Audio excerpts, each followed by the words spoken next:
Um sucesso que arrebatou o país. Uma aventura de 7 meses. O tempo em que o Brasil pegou carona numa Brasília amarela e embarcou na delirante viagem dos Mamonas Assassinas. Quem eram, afinal, esses 5 rapazes de Guarulhos? Mamonas no colégio. Bons alunos? Uma advertência que era constante, tá aqui na ficha. Cabular aula e ficar dançando no pátio com o gravador ligado. Mamonas no início da carreira. Os roqueiros da banda Utopia também eram operários, de fábricas, escritórios ou comícios. Mamonas no auge da carreira. Ao contrário de outras bandas e de muitos artistas, os Mamonas nunca fizeram propaganda de nada, nem de refrigerante, nem de cerveja. Mamonas e o mistério. Por que eles tinham tanto medo de voar? O curioso é que para essa banda, o avião parecia mais do que um simples meio de transporte. Mamonas e as crianças. Por que elas gostam tanto deles? Tudo por amor aos Mamonas. No programa de hoje, cenas e sons inéditos. Você vai ouvir pela primeira vez Mamonas em castelhano. Desnudos em Cancún. Música gravada 2 dias antes do acidente. Chica, tus cabellos es da hora, tu cuerpo es una guitarra.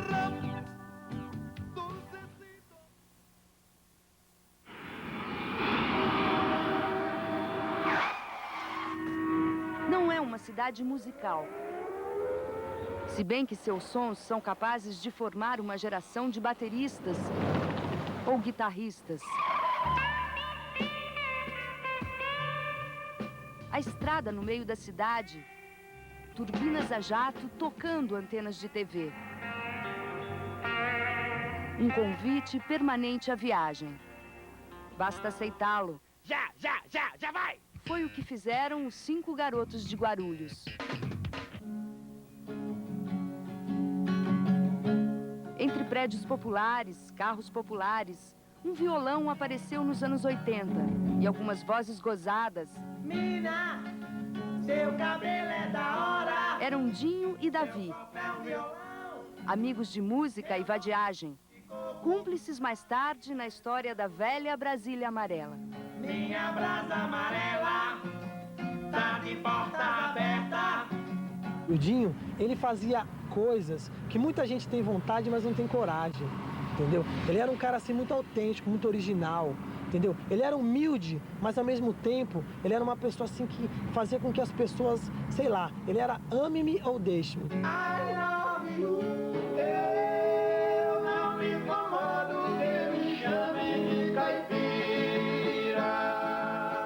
Em outro bairro de Guarulhos, um menino surpreendeu o ouvido dos pais muito cedo. Filho de músico nordestino, Sérgio, aos 9 anos de idade, tocava cordas. Mas logo se rendeu aos ruídos da cidade. Sabe esse tambor de óleo grande, de 200 litros? Então eles cortaram no meio, colocaram um couro lá e fizeram uma bateria. A primeira bateria foi assim. Uma cena a mãe não esquece. E não foi diante de tambores. Sábado, antes dele viajar, ele sentou no piano, tocou. Filho, como você toca? Tão bonito se você nunca estudou.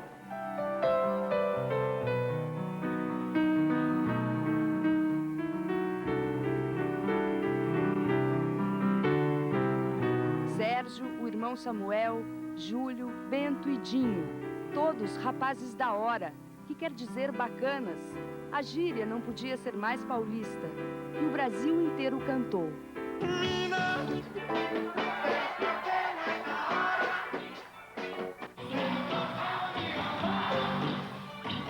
A menina tem lindos cabelos, mas o corpo não é mais violão.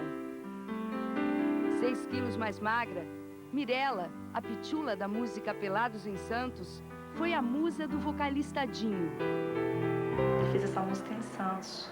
Quando a gente foi pra lá... Vocês ficaram pelados em Santos? Não! Ela também faz pesquisa musical. Mirella e Dinho se conheceram num programa de TV. O roqueiro foi procurar uma chance e encontrou uma namorada. Encontrou quase uma família. Ele sempre foi nosso amigo, ele sempre foi nosso filho. O Dinho, ele sabia viver, ele ensinava a gente a viver. Você se lembra da música que eles apresentaram? Era o Horizonte Infinito, né? Eu não vejo mais um horizonte perdido. Eu não vejo mais um horizonte infinito. Já não sinto mais as suas curvas e medidas. Eu já não posso ver o que eu quero tanto dizer. Se me coloco frente a frente com um espelho e novamente me apanho fingindo. A utopia durou mais de 6 anos. Dinho foi o último a entrar no conjunto, a voz que faltava. A banda Utopia, que já existia antes do Dinho, eu estava tocando numa festa junina. Aí, na hora do show, solicitaram quem sabia cantar uma música do Legião Urbana. Aí o Dinho saiu do meio do público e falou, eu vou cantar essa música.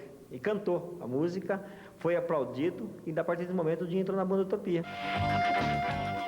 O vereador Geraldo Celestino, amigo dos 5 músicos, ajudou a construir este quarto de ensaio na antiga casa dos pais do vocalista. Dinho, que não trabalhava, foi fazer política.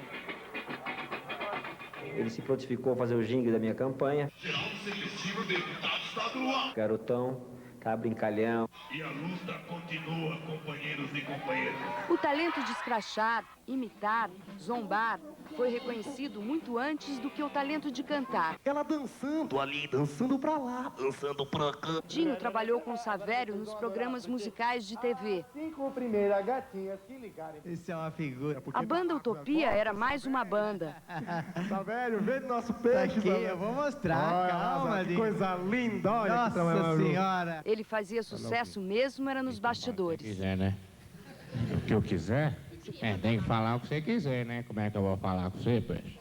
Então deixa eu aproveitar a oportunidade que você está me dando. Estou muito feliz por conhecer você assim pessoalmente, porque você é uma pessoa que eu admiro muito. Chegava um artista, um grupo musical, um grupo de pagode que viria participar do programa, ele passava a mão no primeiro violão de algum artista ou uma viola qualquer e já sentava lá no fundo, na parte dos bastidores, e começava a tocar o violão e cantar exatamente essas músicas que até então ele já estava compondo para Mirella, já existia a Pitulinha.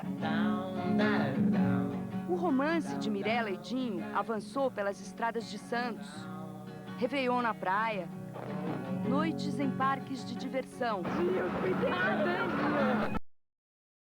sustos, separações. Viajei para o Paraguai para comprar um monte de tranqueira. Ele até ficou enciumado que eu fui. Te amo, Padedel. Apelos apaixonados dele, oferecendo a ela o que nem era dele, uma Brasília amarela.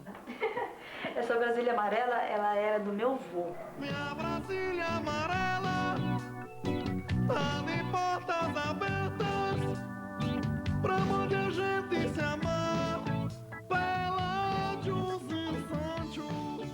Os roqueiros da banda Utopia também eram operários, de fábricas, escritórios ou comícios. Quando chegava a noite, ensaiavam na garagem, tocavam em quermesses, até que chegaram ao primeiro bar.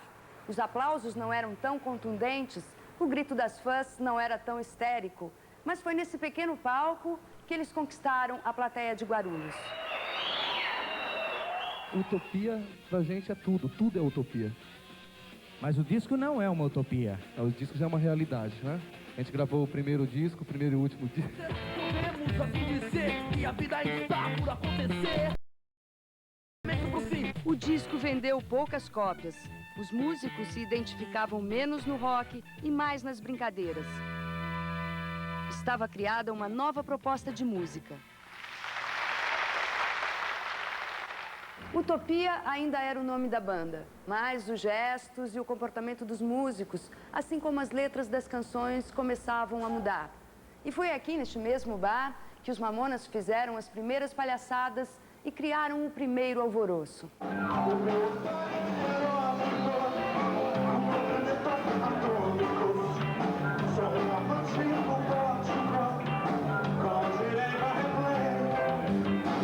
Os falsos cabelos saíram do estoque de uma loja de perucas falida, do sogro do vocalista. As roupas do guarda-roupa da sogra. Mirella bordou a cueca com lantejoulas, uma a uma. E convenceu o namorado a cortar os verdadeiros cabelos. Uma das mechas ela guarda com saudade. Finalmente começava a viagem dos 5 garotos de Guarulhos. A estrada, as turbinas, não eram mais, não eram apenas um convite. Para Mirelle e Dinho, sim, o sonho acabava na falta de tempo, na pressa em que os Mamonas tinham de viver. A Brasília Amarela seria só uma referência poética. Logo viriam os carros importados e um novo amor. A Pitulinha, antiga namorada, ainda é lembrada em música. Para ela, Dinho vive nas palavras de uma dedicatória. Ele me deu de presente uma fita do Ghost, que era um filme que eu gostava. E no início, antes de começar o filme, ele gravou uma imagem dele e fez uma declaração de amor para mim.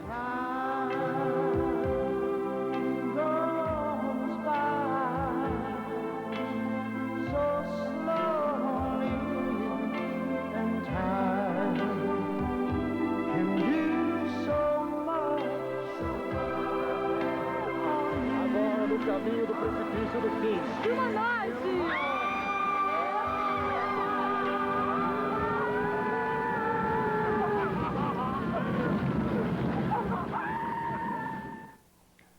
Lembranças e pressentimentos. A família, os amigos, a escola. Como eram os meninos de Guarulhos na intimidade?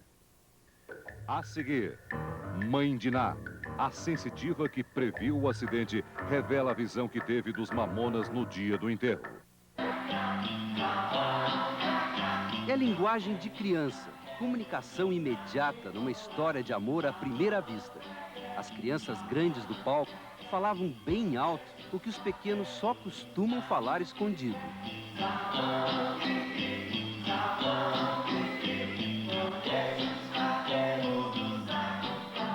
Nesses 7 meses de paixão, eles se divertiram juntos.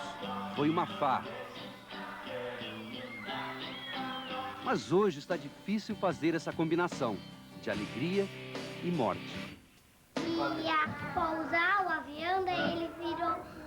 Em vez dele virar pra cá, ele virou pra cá e tinha uma montanha, ele bateu na montanha e caiu tudo. O Dino não queria que ninguém chorasse, ele fez o possível pra fazer todas as pessoas calarem e ele não quer que ninguém chore. Os meninos do palco prolongaram a infância e fizeram das brincadeiras profissão. A mesma coisa que ela no palco era em casa. Sempre foi alegre, sempre contente, sempre fazendo piadinhas.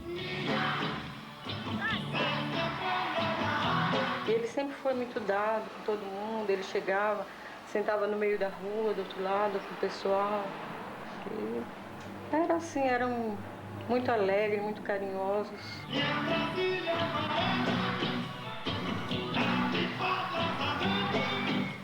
Menino de ouro.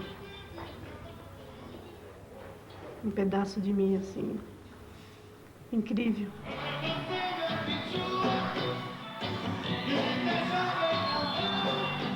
Não conheci ninguém que pudesse dizer, eu não gosto dele. Quando as brincadeiras de casa viraram música, começava um fenômeno raro. Primeiro foram as crianças. A elite musical torcia o nariz. Os pais se preocupavam com um estilo que beirava a indecência. Mas não durou muito tempo. Os Mamonas avançaram o sinal com um deboche que tinha cara de Brasil. Para o público, a curiosidade e uma indagação. Quem eram aqueles sujeitos que, com irreverência, escracho e uma alegria permanente, conquistaram o país? Eram jovens da periferia de Guarulhos, uma cidade da Grande São Paulo.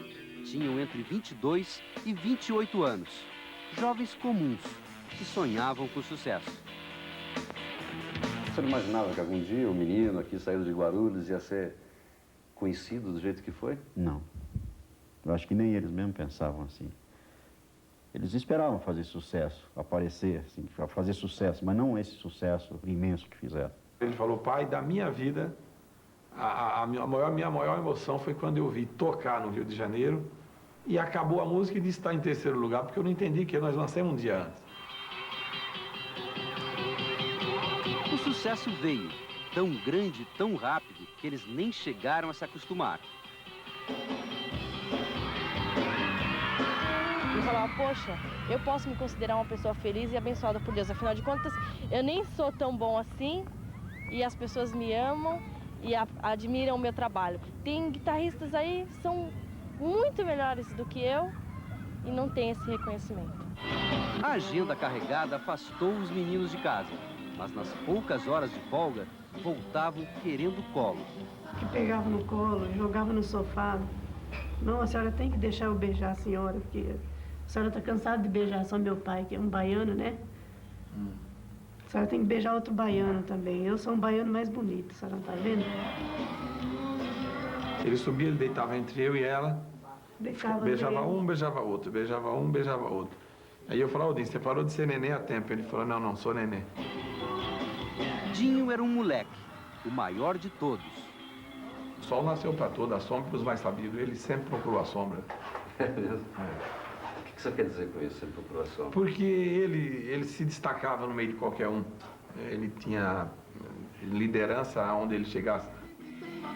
A liderança na escola causou problemas para ele. As notas não eram grande coisa e o comportamento, confusão na certa.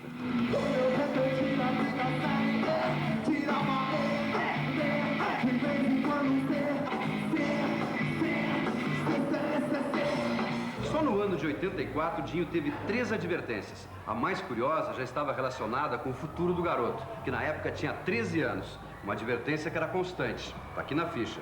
Cabular aula e ficar dançando no pátio com o gravador ligado, sem permissão da direção e do professor.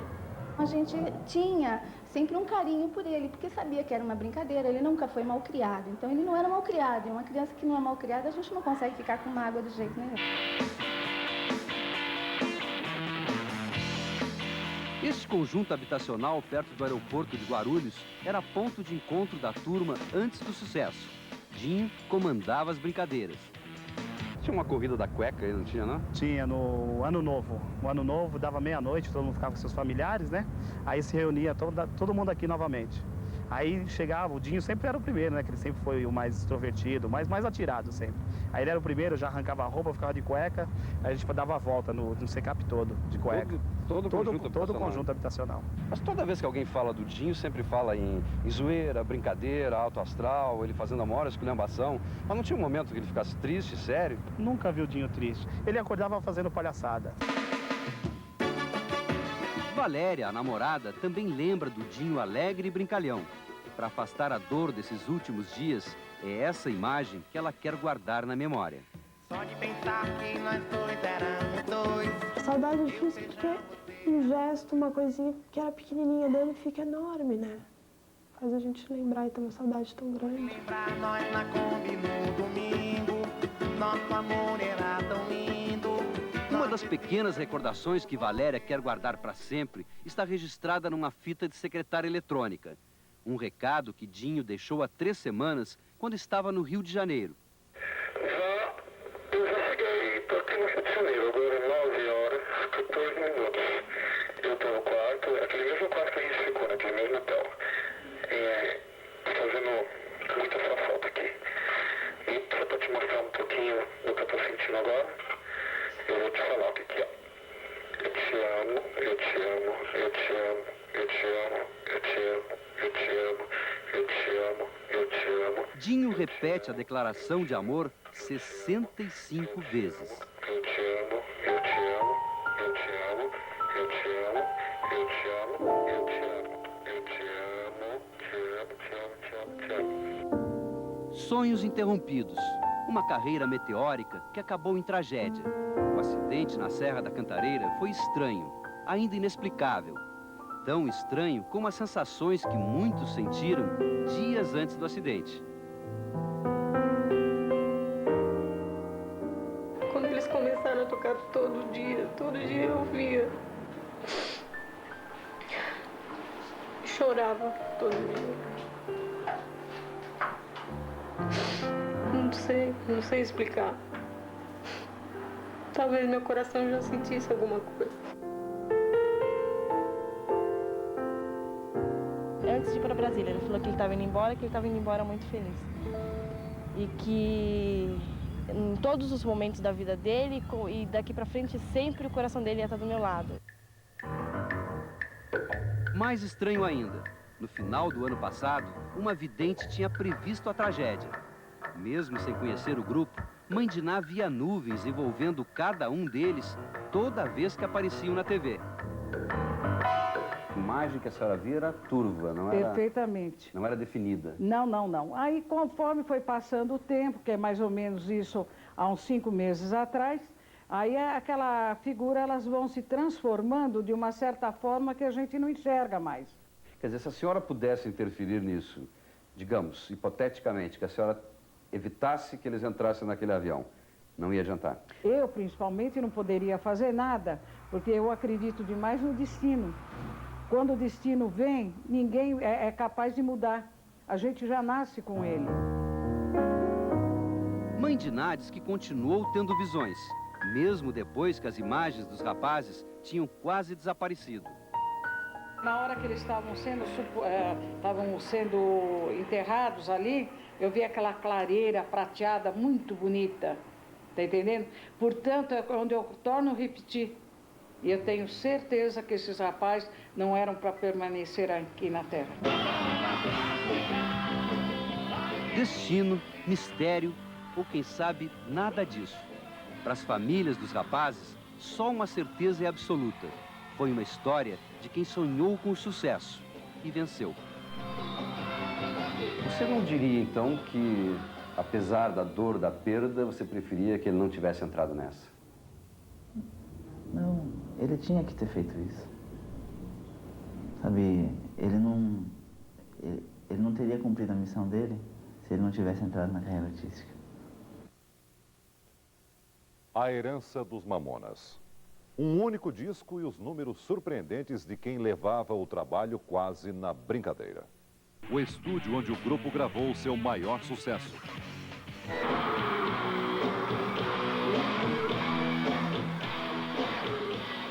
Tanto sucesso. Uma banda que lançou apenas 2 videoclipes, sendo que o primeiro, esse aqui, não podia ser mais precário. Júlio, aquele do cabelo vermelho, contou o que tinha de garantir para a vovó dele. Eu apareço sim, vó, olha eu ali no fundo. Já me passaram a mão na bunda, eu ainda não comi ninguém. Depois é que veio a superprodução. Mas aí ele já era o maior sucesso de todas as paradas. E o terceiro clipe seria com a faixa... Não deu tempo. Oi, você, minha pitula, me deixou legalzão. Vocês me deram a impressão de que eles iriam fazer coisas maravilhosas. Pela força do talento deles e pela maneira totalmente verdadeira como eles aconteceram para a população brasileira, eu sabia que ali ia sair muita coisa. E, sinceramente, fiquei com muita pena deles morrerem tão cedo e fiquei com pena do Brasil perdê-los tão cedo. Mesmo indo embora cedo demais, realizaram 160 shows para 1.300.000 pessoas, aproximadamente. Percorreram quase todo o Brasil. Ficaram de fora da turnê Tocantins, Acre e Roraima. No começo, cobravam R$ 3.500 por show. Recentemente, um show dos Mamonas já podia custar R$ 40.000. O único CD foi lançado em 23 de junho de 1995. Até fevereiro último, foram vendidas 1.800.000 cópias. Nenhum artista tinha vendido tantos discos assim em apenas 8 meses. Foi um recorde na história da indústria do disco no Brasil. Até a gravadora ficou assustada com tanto sucesso. Afinal, eles chegaram a vender 50.000 discos por dia. Por dia, em todo o Brasil, no final do ano passado. Depois do acidente, a venda voltou a crescer. E o preço do CDzinho também subiu em algumas lojas. O disco nasceu nesse estúdio, que fica no bairro da Cantareira, em São Paulo. Rick Bonadio, dono do estúdio, se tornou o produtor da banda desde o início e acabou sendo considerado o sexto Mamona. Nosso irmão e reprodutor, um abraço por trás. Dinho, um abraço e um beijo na bunda, Vento. Rick, valeu, Júlio e Sérgio. Adivinha quem fez a bolinha no Dinho? O próprio. O próprio. Ele foi lá e fez a bolinha e falou, pô, que sacanagem, nunca ninguém zoou com o nosso quadro. Foi lá e fez a bolinha. Ele lembra bem como aconteceu. Uma madrugada, por pura farra, os 5 meninos da banda Utopia gravaram umas coisas esquisitas. De manhã, Rick foi ouvir. Amarela, com roda gaúcha, ela não quer entrar. E ele decidiu investir na banda. Aí eu falei, pô, só que tem uma coisa, cara, que pega pra mim, né? Que é o nome, Utopia. Eu não gostava desse nome, né? Eu falei, pô, Utopia não tem nada a ver com o que a gente vai fazer, né? Aí eles, sempre brincalhões, né? Ah, Utopia, cara? Pô, mas a gente já tem o maior nome lá em Guarulhos, o pessoal da rua já conhece a gente. Eles falaram exatamente assim. Aí eles falaram, ah, então vamos arrumar outro nome. Aí eles voltaram no outro dia com o nome Mamonas Assassinas do Espaço. Eu lembro bem, a gente gravou Pelados em Santos e Robocop Gay, que eu queria regravar, né, porque era ponto fundamental. Tipo, a gente gravava da seguinte forma: o Sérgio tocando ao vivo junto com o Bento e o Samuel, que era a cozinha, e o Dinho cantando do lado de lá, com um microfone qualquer, fazendo voz guia. Tá. O que valia era só a bateria. Inclusive no disco, tem uma porção de vozes lá, que são voz guia, que era tão espontâneo, tão engraçado, que se ele entrasse aqui para fazer bonitinho, com o microfone certinho e tudo, não ia sair igual. Então as pessoas falavam, mas pô, os técnicos, não, mas você tem que, essa voz não tá tão boa tecnicamente, o som. Mas eu falava, mas eu quero que se dane a técnica, eu quero, o espírito dele tá ali. E aí começou esta história, Mamonas Assassinas! Os Mamonas eram de verdade e nunca tentaram esconder a origem de tudo que faziam. A gente vai seguir aqui por Guarulhos. Ao contrário de outras bandas e de muitos artistas, os Mamonas nunca fizeram propaganda de nada. Nem de refrigerante, nem de cerveja, nem de tênis, nem de jeans. Na verdade, eles só fizeram propaganda dos Mamonas Assassinas. E na hora de gravar, aquela zorra de sempre. Agora pode procurar nas prateleiras, em todos os supermercados. Tem algum produto Mamona aí, hein? Boneca, biscoito, figurinha, lancheira, jaqueta, tem algum? Mas você já pensou que ia vender um produto com a marca Mamonas Assassinas? Eles decidiram que não iriam vender nada. E certamente ganhariam milhões se lançassem qualquer produto. Receberam muitas ofertas. Estavam mesmo planejando o segundo disco. Eu tive a oportunidade de ouvir umas 3 ou 4 músicas inéditas que estariam no próximo disco e eu tive certeza que eles dariam continuidade e iam fazer muito sucesso também com o próximo disco deles. E já se preparavam para invadir o mercado latino. Já estavam ensaiando a primeira versão. Dinho já trocava mina por chica, corpão violão por cuerpo es una guitarra. Chica, tus cabellos es da hora, tu cuerpo es una guitarra, dulcecito de coco, me estás dejando loco. Mi bolita amarilla tiene abiertas las puertas para podernos amar desnudos en Cancún.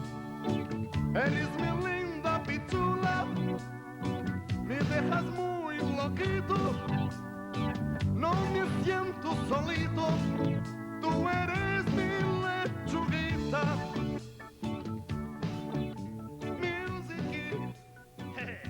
Esta semana, eles estariam em Portugal. Está estourado lá em Portugal, só que o que acontece é o seguinte, lá eles pensam que o Vira-Vira é uma sátira da corrupção aqui no governo brasileiro. E justamente por isso o Dinho sempre brincava, pô, a gente vai pra lá, mas quando eles souberem que a história é tal da suruba, da Maria, que o cara mandou a mulher, eles vão matar nós. Por isso ele sempre brincava assim, e até o pessoal tá fazendo sensacionalismo com isso, ele falava, a gente vai pra Portugal, só não sabemos se voltamos, né? Tu me dejas louco. Era possível algum dia falar com os Dinho? Não, realmente, tal. Falar com eles sérios era impossível. Era assim, a gente tinha reuniões muito assim, quando era assim para decidir coisas muito importantes, a gente sentava aqui mesmo no chão do estúdio ou numa outra sala que a gente tem aqui, a gente sentava, não, agora vamos falar sério. Mas era assim, sério até 4, 5 frases. Aí vinha uma piada. Eu acho que eles simplesmente pegaram a minha infância e me deram ela de volta. Queria deixar claro que é eterno meu carinho e minha admiração por vocês. Valeu, Mamonas. Quem sabe um dia a gente se vê. Eu não quero esquecer. Eu não quero esquecer. Eu tô meio triste agora, mas vai passar. Não me sinto sozinho. Você é meu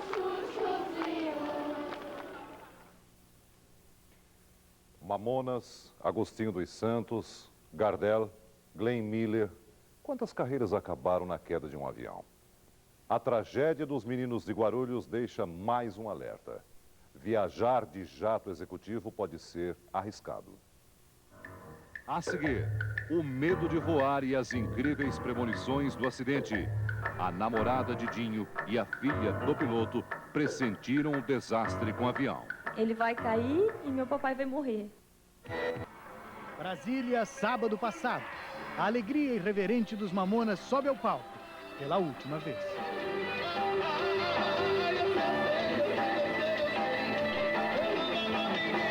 O show tem tom de despedida. É o encerramento de 7 meses de sucesso estrondoso. Uma apresentação atrás da outra. Uma maratona para atender aos convites que chovem de todo o país.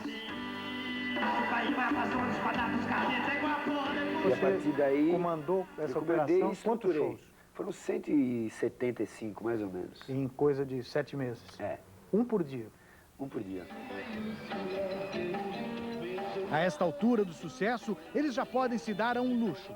Dispensam os aviões de carreira e voltam para casa de jato executivo. Mas no meio das molecagens barulhentas dos músicos, havia preocupação. Mas o Júlio estava muito estranho. E eu virei e falei, pô, o que você tem? A garganta? Ele falou, a garganta, mas não é só isso, não tô legal.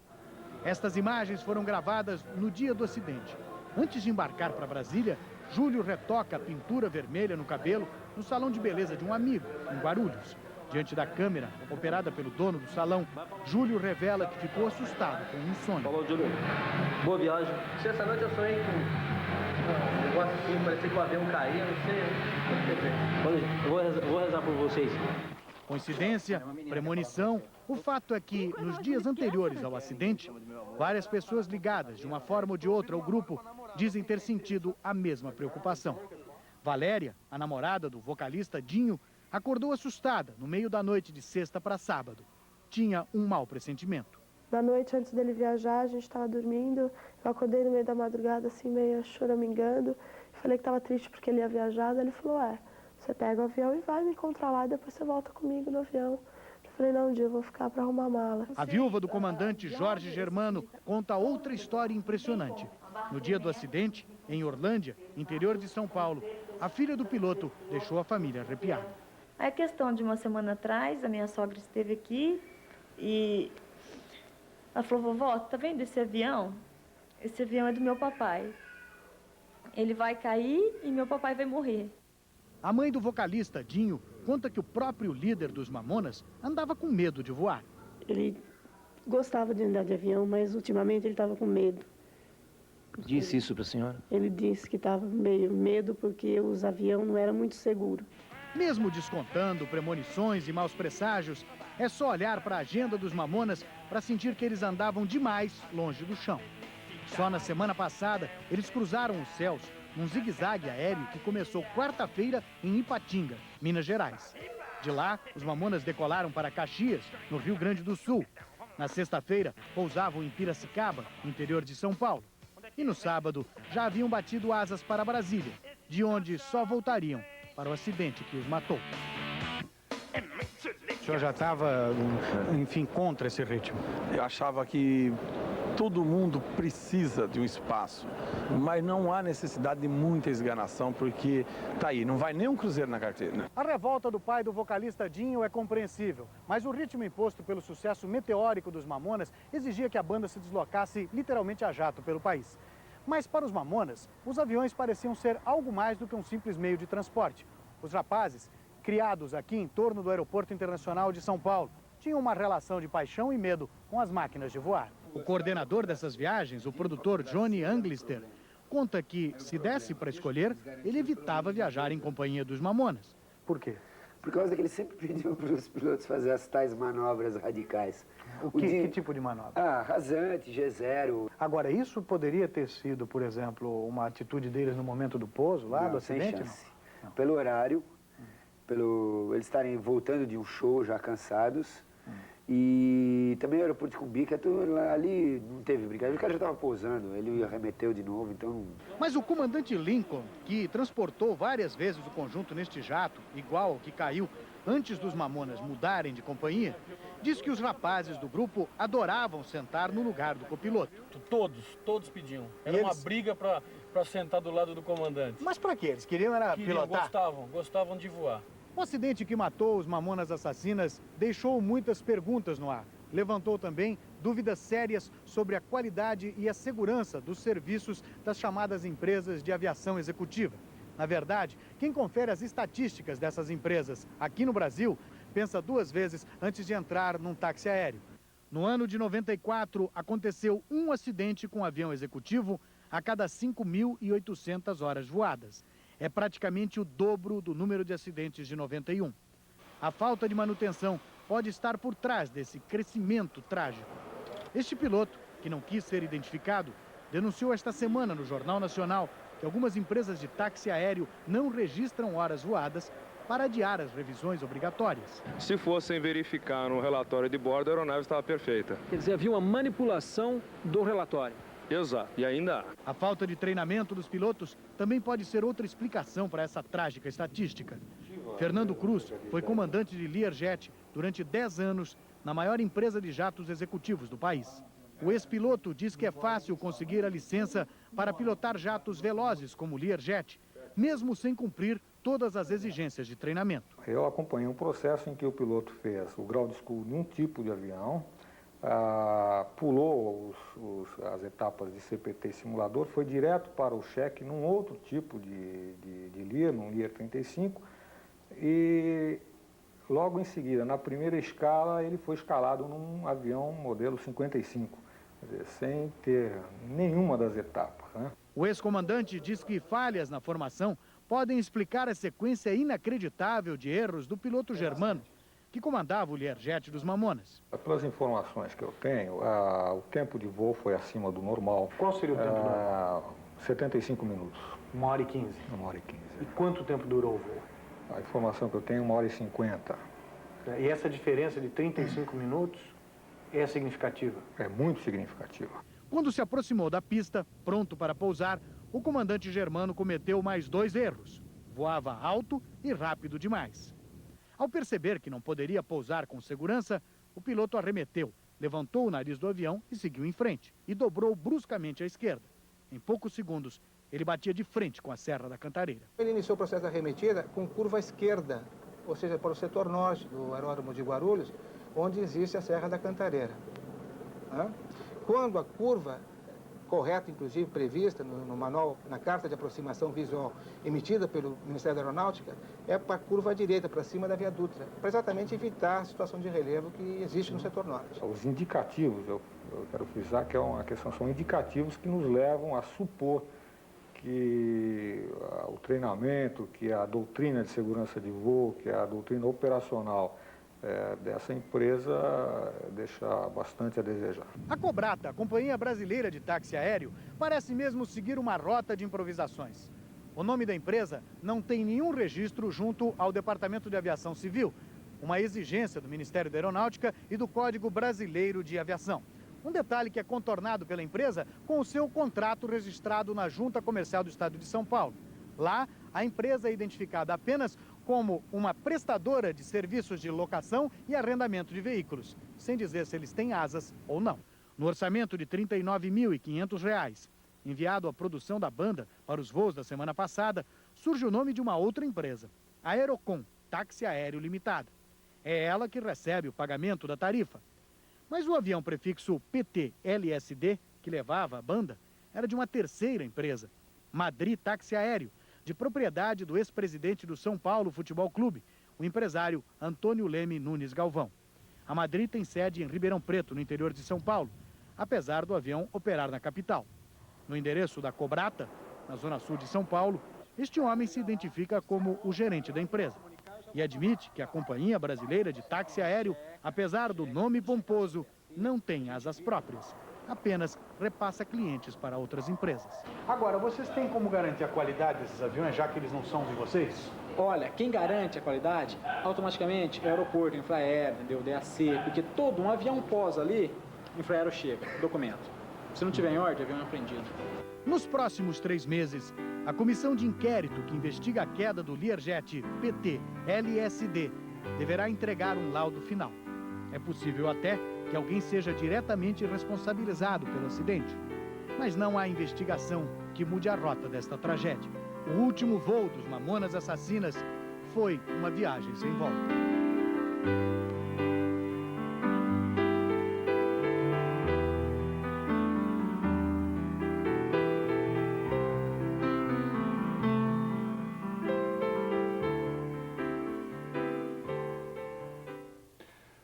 Muitas crianças e adolescentes sentiram pela primeira vez essa semana a dor da morte.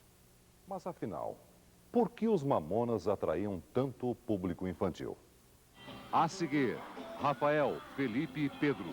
Os primeiros fãs contam como convenceram a gravadora a lançar o disco dos Mamonas. Agora, minha vez. Eles são de Guarulhos e a música estourou pelados em Santos, né? Isso aqui é um psicobrega acústico. Eles são demais, não são não? Mamonas Assassinas! Mas ela chamou de importante, né? Visto que a gente vem levando porrada em tudo que é lugar. Pode começar a chorar. Olha aqui, ó. O japonês tá fazendo música. Viu? O pessoal fala que a gente tem pensamentos monstruosos, mas não, as ações também. Que é isso? Por que tantos bichos dentro desse carro? A gente identifica demais com esse tipo de gente, né? Por que a meninada se amarra tanto nisso? Não, ela vai cagar. Acho que a nossa sutileza, né? Modéstia. Nosso jeito discreto, a criançada gosta muito bastante. O exemplo que eles dão é de liberdade, você ser alegre, ser feliz, falar o que você quer, o que você sente. Nunca vai aparecer um grupo que teve a mesma coragem de inventar um ritmo assim, de fazer músicas desse jeito.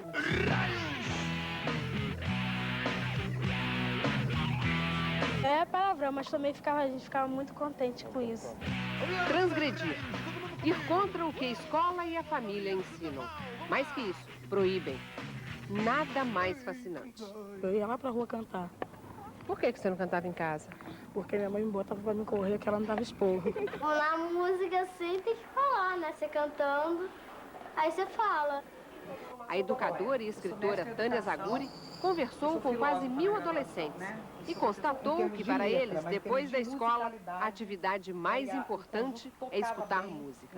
E se puder cantar palavrões, melhor ainda. Porque, na verdade, essas músicas traziam muitos termos chulos e que ficava, às vezes, até difícil para a família e para a escola lidar com essa terminologia. Né? Fatos, inclusive que, por exemplo, que as pessoas, que os jovens gostam muito também, que é essa descoberta da sexualidade deles, né? Do lidar com o próprio corpo. Então, como eles tinham uma informalidade total com esses fatos, né? Tanto em relação à digestão como à sexualidade, eles então usavam isso de uma forma totalmente livre. Acho que isso também era uma forma de comunicação muito grande com o jovem. Mas será que eles sabem exatamente o significado do que cantam? Fui convidado para uma tal de suruba. O que é isso? Ah, não sei. Eu sei que uma vez minha festa virou isso. Então, ô mãe, o que é isso? Aí meu pai, Thiago, aí você tá perguntando demais, vai procurar no dicionário. Eu peguei aquele dicionário grosso, grande, pesado pra caramba, cheio de poeira, fiquei procurando. Achei. O que está escrito no dicionário? Suruba, bagunça. Uma confusão assim meio... Confusão com homens, mulheres. Bagunça só não. Os Mamonas fizeram uma revolução na cabeça deles. Antes eu era meio emburrada, fiquei mais alegre com as músicas dele. Desde o dia que eu conheci ele, é difícil acordar com mau humor. Eu acho que quando você conhece uma pessoa, você fica sendo você gosta muito deles, você fica sendo igual um pouco a essa pessoa. Isso marcou minha vida e marcou a vida de muitas pessoas, porque o Mamonas Assassinas foi a coisa mais bonita que aconteceu no mundo. Obrigado, galera! Vocês são minhas pichulas! Nem quem convive com a fama escapou. Cléo, filha de Glória Pires e Fábio Júnior, confessa: viver sem eles dói muito. Foi a maior tristeza que você já teve na sua vida? Foi uma das. Foi a morte deles e a da minha avó. E a minha avó foi uma das pessoas que eu mais amava na minha vida, que mais amo na minha vida. Mas eu até chorei mais no beijo, porque foi uma coisa assim, muito grossa, uma coisa muito brusca mesmo, né? Porque foi tão rápido, foi assim, né? Dá uma angústia, sabe? Uma coisa assim que não dá pra explicar. O que ficou deles pra você, de melhor? Ai, eles. A vida dos Mamonas foi um disco e uma turnê. Nos últimos shows da temporada, outra banda esquentava o público. Rafael, Pedro e Felipe, o grupo Baba Cósmica. Eram meus amigos, em primeiro lugar, meus 5 amigos, né? Eram também alegria demais, muita diversão, muito rock and roll. É festa, era festa. A festa começou quando Rafael, baterista, filho de João, diretor de uma grande gravadora, encontrou uma fita cassete meio que deixada para lá. O pai ouviu e não gostou. O filho mostrou aos companheiros da banda. Eles enlouqueceram e ameaçaram. Tio, você vai se ferrar novamente se não contratar essa banda. Pegava o Walkman, botava lá e o nego botava. Tava durante a aula mesmo, eu via, porra, maneiro pra caramba. Ele tinha já na mão, assim, o Raimundos, e não ficou com o Raimundos, deixou vazar e foi pra outra gravadora. Aí ele meio que até se arrependeu depois, que ele ficou gostando do Raimundos. Aí veio Mamonas, assim, pô, achei demais, assim, aí falei isso. Virou um hino. Eles chegavam de manhã, se um cantava assim, mina, aí os outros já respondiam, teus cabelos da hora, e todo mundo já sabia as músicas antes. Então eu comecei realmente a achar que tinha alguma coisa ali. Olha! Eles sempre tiveram pressa. Na correria da rota dos palcos, se divertiam na correria dos campos. Em Chapecó, no Rio Grande do Sul, sobrou gás até para a famosa entrevista do dono da bola. A gente, graças a Deus, conseguiu chegar a um resultado positivo fora de casa, o que é muito importante pra gente, porque 3 pontos fora de casa é muito difícil. E eu acho que esse campeonato de curta distância vai dar a gente na cabeça. Antes do show, a gente parava, relaxava o dia inteiro, né? Eles contando, outro dia a gente jogou 7 horas de futebol, depois fez 3 shows no mesmo dia. Foi nesse cenário, rodeado de amendoeiras, que o Rio de Janeiro viu pela primeira vez que depois daquele domingo, daquele final de tarde, a irreverência, o deboche bem-humorado passariam a incluir um outro significado: Mamonas assassinas. E agora, esse mesmo palco é cenário de reencontro. Tudo por amor aos Mamonas.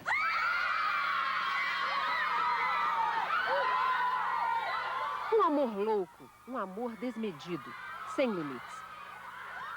Amor que esses 2 clubes de fãs querem fortalecer com a energia do show da banda que deixou o Brasil doidão.